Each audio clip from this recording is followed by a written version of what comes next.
नामदेव जी बोले सब दोष मुझे लग जाए, मुझे कोई दिक्कत नहीं, लेकिन मैं एकादशी का किसी को उल्लंघन करते देख नहीं पाऊंगा। ठाकुर जी बोले अब ब्रह्मास्त्र चलाना चाहिए।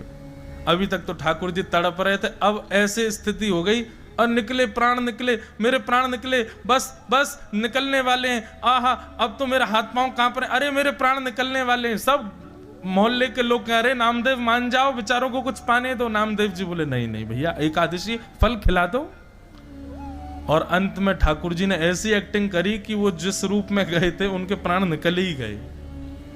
गली मोहल्ले के लोग कहने लगे राम राम राम, ऐसी एकादशी का क्या फायदा नामदेव, प्राण निकल गए उनके तुम्हारे घर पर, दोष लगेगा तुमको, तुम्हारी भक्ति व्यर्थ है, तुम जबरदस्ती करवाते हो सबसे।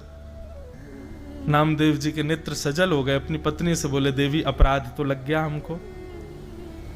भले ही ठाकुर जी के एकादशी के नियम का पालन का ही सही, लेकिन लगा तो है, एक संत के प्राण निकल गए।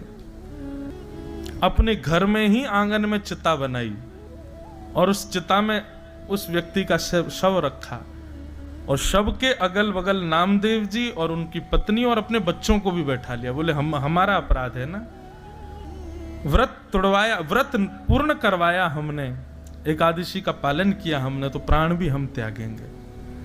और जैसे चिता में अग्नि लगा करके नामदेव जी महाराज बैठे, ठाकुर जी कह रहे थे वारे नामदेव तेरी भक्ति को प्रणाम। ठाकुर जी की कमर में जैसे ही नेक ताप सा लगा, सोई ठाकुर जी तो उठ के बैठ गए और तुरंत नामदेव जी को खींच करके अपने हृदय से लगाया।